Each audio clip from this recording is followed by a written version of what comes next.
Same day. Now that's another way we travel. We didn't have many hotels. We usually slept on the bus as we be going to another town. And we got into Detroit. And we played. Charlie Gehringer was a great second baseman in Detroit, and he had a team. And they had a sign up there.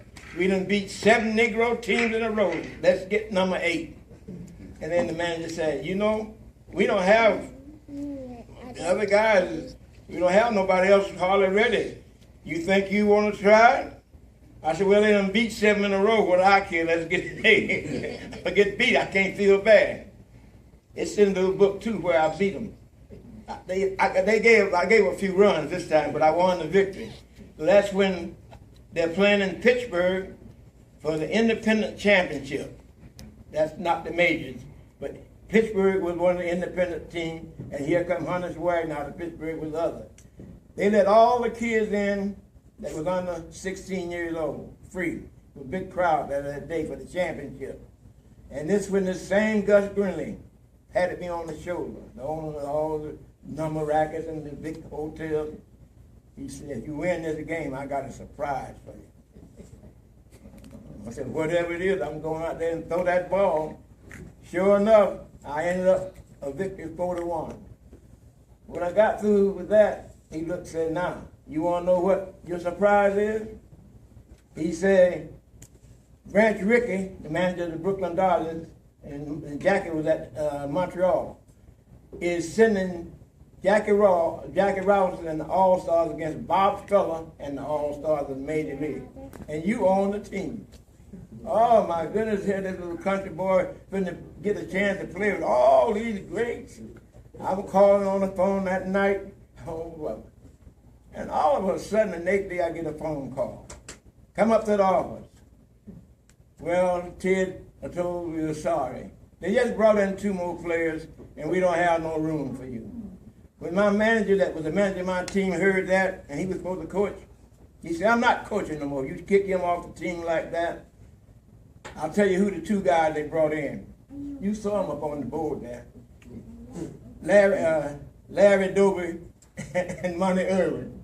They were the world champions. And they came in. All of a sudden, you saw this other player that I knew, Don Newcomb. And we shooting pool, and I'm a very good pool shooter still. And all of a sudden, I banked this ball. He said, you're pretty tough, aren't you? I said, yeah, I'm tough. He said, you think you're tough at everything? I said, well, I do pretty good out there in life. He said, I tell you what, I want to know whether you got any guts. If you got any guts, I may help you get back on this team. I'm wondering for a minute, what do you mean guts? All of a sudden, come on downstairs. We go downstairs, and this same fellow that owned this big place, Gus Greenlee, got the most beautiful nightclub you want to see. And the tables were spinning around when you do it. And all of a sudden, he looked at me and said, I'm going to find out whether you got any guts. I want you to get out there and sing a song. I've never sang no song to my cows in the woods. I never tried to be a singer. But he said, if you got any guts, I had to show some because he said he's going to help me get back on the team. Sure enough, I remember a little bit of the song, Billy Atkins down. It's gone and started raining. I'm lonesome as a man can be. Oh, Don Newcomb started laughing, and he said, hey, come here. He said, you had to have a lot of guts, no betting you can say. He said, well, let's go upstairs. Sure enough, when we went upstairs, they didn't have no left hand on the club.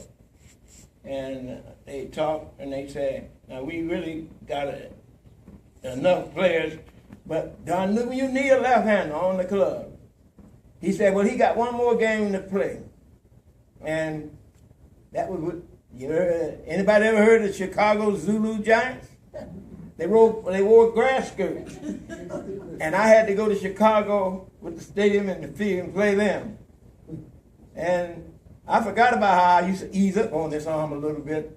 I let it all go for all it had. And that's when I got through striking out 15. I threw it all out. I didn't have no arm much left. Now I come back. Here I am on the trip with Jackie Robinson. I look out there, and we get ready to play. And Jackie saw me kind of, that arm was a little stiff.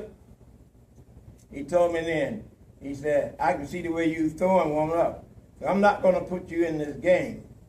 He said, but we're playing tomorrow, and they said you can play the outfield real good. I'll still give you a chance. So what happened there,